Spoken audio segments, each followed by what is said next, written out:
Bonjour et bienvenue dans ce tout premier SOS Douane. Les entreprises ont des questions sur les implications douanières de cette crise sanitaire et nous allons y répondre. Avec moi aujourd'hui, Emmanuel Gidouin, chargé de mission Action économique et entreprise de la sous-direction Commerce international de la DGDDI, Bruno Beauvillier, directeur de la conformité du groupe Géodis, Stanislas Roquebert, avocat à la Cour, associé chez Lighthouse et l'HLF. Tout le monde est OK? L'après-confinement au Covid. Le 11 mai 2020 sonne-t-il la fin de toutes les mesures de simplification accordées pendant la crise? Alors, par exemple, concernant les franchises de droit sur les produits Covid, oui, non, Emmanuel? Alors, à titre général, non. Le 11 mai prochain, ce sera le point de départ du déconfinement, en tout cas en France, mais ce ne sera pas la fin de l'état d'urgence sanitaire qui a été fixé par la Commission, je le rappelle, au 31 juillet prochain. Donc, à titre général, toutes les mesures de simplification douanière vont se poursuivre au-delà du 11 mai en tant que de besoin. Et quoi qu'il en soit, le retour à la situation normale se fera progressivement et nous informerons évidemment les opérateurs des délais envisagés. Sur les franchises de droit pour les produits Covid, la date est fixée, hein, c'est bien écrit dans la note aux opérateurs du 11 avril sur les franchises. La franchise devrait être maintenue jusqu'au 31 juillet 2020.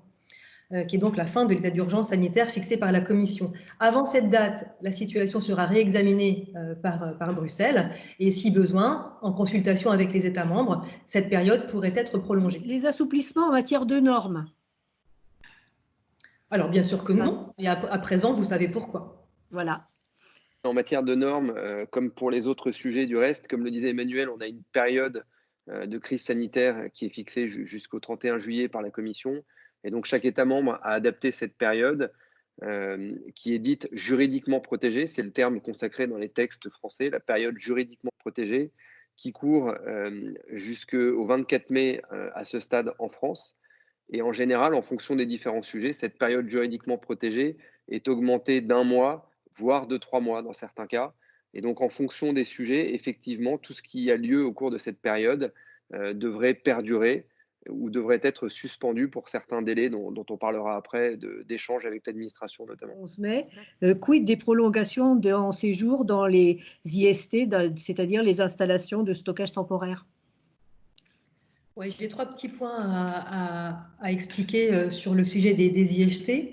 Donc, premier point, s'agissant de la prolongation du délai de séjour maximum en IST, qui a été porté à 120 jours au lieu des 90 jours habituels. Hein. Donc là, seules les marchandises placées en dépôt temporaire au plus tard le 30 avril prochain pourront bénéficier de cette dérogation. Pourquoi? Parce que les décisions de la Commission européenne relatives à la crise sanitaire couvrent la période du 30 janvier au 31 juillet. Donc, en faisant un rétro-planning à compter du 31 juillet, les 120 jours accordés impliquent normalement un dernier placement au 31 mars.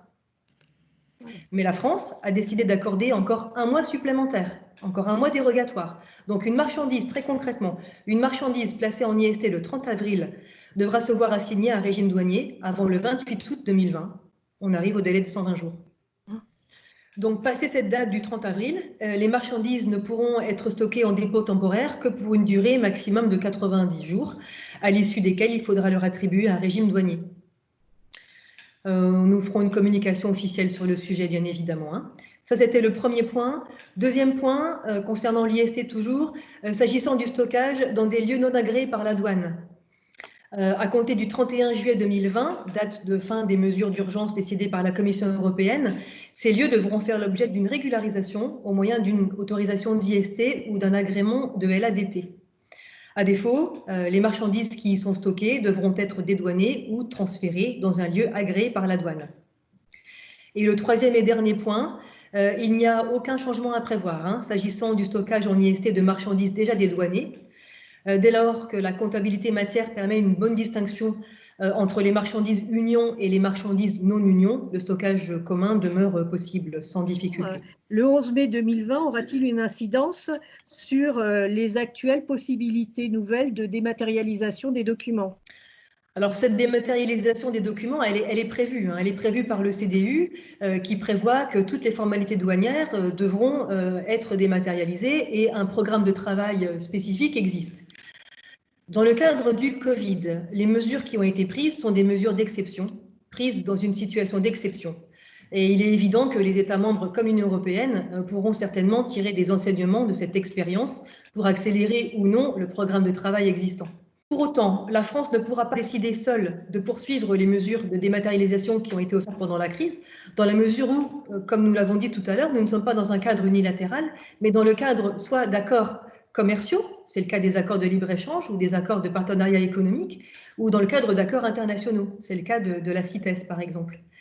Les accords de libre-échange, je ne vais citer que, prévoient expressément le document d'origine et leur formalisme. Et il prévoit également que seules des circonstances exceptionnelles peuvent entraîner des aménagements qui dépendent donc de la bonne volonté des parties prenantes. Non, quid des contrôles et contentieux douaniers en cours sur les délais, les recours, les réponses? Alors, merci Evelyne. Ouais, il y a plusieurs questions. Donc, dans ta question, je distingue le cas des contrôles et ensuite des contentieux en cours. Sur les contrôles, on a une ordonnance générale du 25 mars 2020 qui prévoit la prorogation, la suspension de tous les délais administratifs, donc les délais qui s'appliquent aux administrations françaises à l'égard des entreprises. Cette ordonnance-là, elle s'applique notamment dans les cas d'échanges en cours d'enquête, de communication d'éléments ou de réponses, par exemple, pour lesquels on peut avoir un délai de 15 jours. Cette suspension, elle s'applique également à toutes les taxes nationales, notamment pour ce qui est du droit d'être entendu, donc la réponse à un avis de résultat d'enquête. En revanche, pour ce qui est des ressources propres de l'Union européenne, donc notamment les droits de douane, la TVA à l'importation, les droits anti-dumping, le droit d'être entendu, qui est transposé en droit national dans le Code des douanes national, est en fait une communication de l'Union européenne et du Code des douanes de l'Union. Donc ce délai-là de 30 jours pour les ressources propres, il n'est pas automatiquement suspendu, contrairement aux autres délais. Il ne sera suspendu que sur demande spécifique des sociétés qui seraient en mesure de démontrer que le droit d'être entendu ne peut pas être exercé sereinement. Par exemple, si on n'a pas d'accès aux locaux, si une partie du personnel est en chômage partiel, etc. Donc, il faut bien distinguer la théorie et la pratique. Pour résumer, en pratique, tous les délais sur demande, notamment dans certains cas, seront suspendus et de manière transparente en coopération avec l'administration. Ça, c'est pour ce qui est des contrôles. Pour ce qui est des contentieux en cours, toutes les instances sont suspendues à ce stade, sauf les instances urgentes, mais qui a priori ne concernent pas la matière douanière. Donc tous les tribunaux renvoient automatiquement les différentes audiences qui étaient prévues. Sur la surveillance aux frontières dans l'UE, Bruno? Alors, une incidence sur la frontière dans l'UE ou voire hors UE, on a expliqué que la libre circulation était toujours en vigueur et maintenue. Ce qu'il peut se passer, c'est les contrôles renforcés sur les chauffeurs au point de vue purement sanitaire, au passage des frontières d'un pays à l'autre ou d'un État membre à l'autre, pour la prise de température éventuellement, vérification documentaire, mais normalement, il n'y a pas de surveillance particulière au lieu de celle-ci, notamment sur les marchandises. Ce que la Commission et ce que l'Union européenne a mis en place, c'est l'instauration de corridors avec effectivement un certain nombre de points frontières qui ont été fermés de façon à canaliser les flux de marchandises et concentrer le contrôle sanitaire, ce qui de fait engendre des rallongements de délais dans les acheminements de marchandises à travers les frontières. Quel est l'impact de la crise sanitaire sur les chantiers en cours? Le Brexit? Alors, ce qu'on sait à ce stade, c'est que lors de la réunion entre les négociateurs qui a eu lieu le 15 avril dernier, le Royaume-Uni a une nouvelle fois affirmé publiquement son refus de prolonger la phase de transition. Pour mémoire, si une telle demande devait être déposée, ce serait en tout état de cause au plus tard le 30 juin 2020. Et je rappelle également, ça fait peut-être du bien de nous rafraîchir à tous la mémoire, que la sortie du Royaume-Uni de l'Union européenne ne sera effective qu'à l'issue de la phase de transition qui s'achèvera le 31 décembre prochain. Hein. Alors, malgré les perturbations liées à la crise, la douane, de son côté, poursuit ses travaux liés au Brexit à travers 3 chantiers principaux. Je vais vous les citer tout simplement. Le premier chantier, c'est l'analyse de l'accord de retrait qui régit la réglementation applicable pendant la phase de transition, ainsi que la mise en œuvre du protocole sur l'Irlande du Nord. Le second chantier, c'est bien sûr le suivi des négociations sur le projet d'accord de la relation future avec le Royaume-Uni. Ce que je peux vous dire, c'est que nous participons à la détermination de la position française, notamment sur les sujets qui nous concernent, à savoir les règles d'origine, les formalités en matière de sûreté et sécurité, les formalités douanières et les simplifications douanières, le traitement des marchandises SPS et la coopération en matière douanière, mais également en matière pénale et judiciaire. Et le dernier chantier, bien évidemment, c'est le nôtre, c'est la préparation interne de la douane, chantier que nous avions engagé en 2018 déjà, et nous concentrons notre action sur les évolutions du SI Brexit afin de poursuivre l'effort de fluidification qui avait déjà été bien bâti avec la frontière intelligente. Et nous poursuivons et nous allons achever la préparation de nos infrastructures, des infrastructures, afin de veiller à ce qu'elles soient opérationnelles dès le 31 décembre 2020. Nous continuerons à communiquer régulièrement aux opérateurs, hein, évidemment, hein, sur le sujet. Centralisé communautaire, ça avance? Alors, ça avance et a priori, la crise du Covid n'aura pas d'impact, en tout cas pas à ce stade. Je vais rappeler que le dédouanement centralisé communautaire fonctionne actuellement sur le modèle des anciennes PDUC, dans l'attente de la mise en place d'un système informatisé transeuropéen qui concerneront à la fois l'import et l'export et permettront aux services douaniers des différents États membres de communiquer automatiquement entre eux selon des process standardisés qui sont actuellement en cours de construction. Les 2 systèmes, import et export, seront déployés progressivement selon un calendrier qui a été établi par la Commission européenne entre le 3e trimestre 2022 et le 2e trimestre 2025. Pour information, je pense qu'on l'a déjà dit, la France est engagée à faire partie des États membres pilotes pour lancer la procédure import dès le 3e trimestre 2022. Alors, ce système informatisé transeuropéen, il entraînera plusieurs évolutions, et notamment 3. La bonne nouvelle, c'est que les délais d'instruction des demandes seront plus courtes.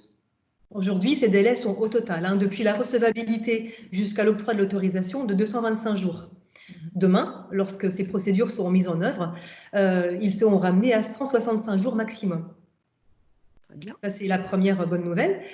La deuxième bonne nouvelle, c'est qu'aujourd'hui, on utilise des courriels. Ce sont des échanges de courriels entre les bureaux de déclaration et les bureaux de présentation. Et demain, ces courriels seront remplacés par des échanges automatisés avec l'interconnexion entre les différents systèmes de dédouanement. Notre Delta, à nous, sera connecté avec Atlas allemand, par exemple. Troisième évolution, également importante pour les opérateurs titulaires d'un DCC, ça va te concerner, Bruno. Aujourd'hui, le déclarant doit effectuer des formalités particulières auprès de l'État membre du bureau de présentation. Ces formalités consistent en l'appurement du régime précédent, la déclaration mensuelle de TVA, la déclaration mensuelle statistique. Avec le nouveau système, ces 3 formalités ne seront plus à produire par le déclarant puisque les informations seront directement déduites du système de dédouanement de l'État membre concerné à partir du dépôt de la déclaration en douane dans le système de dédouanement de l'État membre du bureau de déclaration. Et puis un dernier point sur le traitement des demandes de DCC. Soprano DCC n'est pas encore opérationnel. Nous passons par un formulaire qui s'appelle le formulaire annexe 12. Toutefois, sachez que nous essayons dorénavant de déposer les demandes dans le système européen CDS, Customs Decision System, afin de respecter les modalités de gestion des demandes de DCC qui sont voulues par la Commission européenne. Donc, ceci est une très bonne nouvelle pour les personnes qui ont posé ces questions. Et donc, il n'y aura pas de décalage du multi-annual stratégique plan. Officiellement, il n'y a pas de décalage au planning, mais il y a des réflexions en cours, des échanges en cours entre États membres et la Commission européenne. Alors, nous profitons de ce webinaire pour indiquer à ceux qui nous écoutent que s'ils ont des préoccupations sur le sujet, il est important qu'ils nous les fassent remonter.